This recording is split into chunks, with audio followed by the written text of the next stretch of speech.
Dowladda Soomaaliya ayaa 2 casho ka hor sheegtay inay dhamaatay kaalintii tooska ahayd ee C6+ oo sida ay sheegtay loo unkay in Soomaaliya uu ka samata bixiyo marxaladda adag, balse imika sida ay dowladdu tilmaantay laga soo gudbay waqtigii uu sii shaqayn lahaa.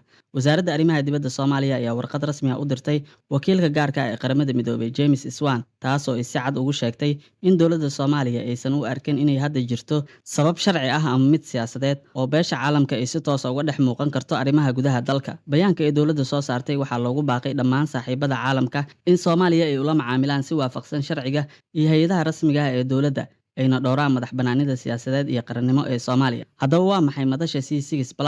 Madasha C6+ waxay ahayd hab iskaashi oo u dhexeeya dowladda federaalka Soomaaliya iyo beesha caalamka, gaar ahaan daneeyayaasha waaweyn sida Qaramada Midoobay, Midowga Yurub, Midowga Afrika, IGAD, Maraykanka iyo UK.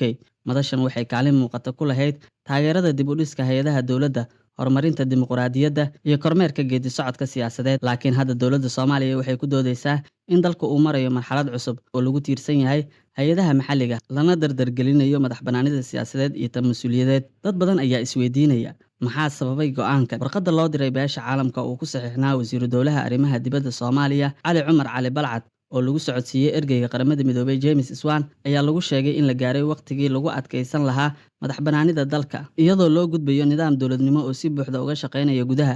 Dowladda ayaa sidoo kale xustay in doorka beesha caalamka uusan ahayn mid joogto ah, balse uu ahaa mid ku meel gaar ah. Arrintan ayaa kusoo beegmaysa xilli dalka uu wajahayo caqabado amni, khilaafaad siyaasadeed iyo mid dhaqaale, iyadoo weli uu jiitamayo muranka doorashooyinka lagu wado inay dhacaan sanadka 2026. Arrintan maxay ka yiraahdeen daneeyayaasha caalamka? Inkastoo aan si rasmi ah loo helin jawaabta beesha caalamka ee mowqifka dowladda, haddana diblomaasiyiin iyo saraakiil hore ayaa sheegaya in wada shaqayntu aanay gebi ahaanba joogsan doonin, balse laga yaabo inay isbeddel ku keento qaabka loo wajahayo taageerada Soomaaliya. Tan ayaa noqon karta bilow cusub oo dowladda Soomaaliya ay ku dooneyso inay ku soo ceshato kalsoonida dadkeeda iyo go'aan qaadasho madax bannaan oo ay ku wajahdo mustaqbalka siyaasadeed. Go'aanka dowladda wuxuu noqon karaa mid muujinaya is-aamin iyo kalsooni siyaasadeed, balse wuxuu sidoo kale xambaarsan yahay su'aalo badan oo ku saabsan diyaargarowga hay'adaha maxalliga, doorka beesha caalamka ee cusub iyo sida looga hortagi doono caqabadaha jira. Khubaro kale ayaa sheegaya madaxweynaha oo cadaadis adag oo dhanka doorashooyinka kala kulmaya beesha caalamka ayaa soo dedejisay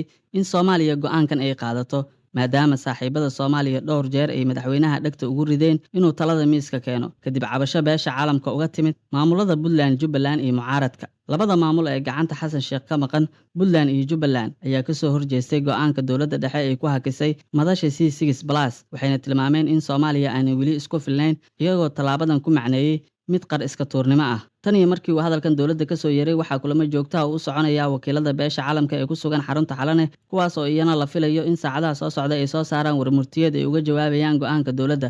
Falaqeeyayaasha ayaa sheegaya in Soomaaliya ay xilli kastaba xaq u lahayd qaadashada go'aankan, balse tallaabadan ayay ku sifeeyeen mid aan laga fiirsan oo degdeg badan uu ka muuqdo. Si kastaba, waxaan la ogeyn sida uu go'aankan u dhaqangeli doono xilli weli taageerada ugu badan ee Soomaaliya ay ku tiirsan tahay madasha beesha caalamka ee loo soo gaabiyo C6+.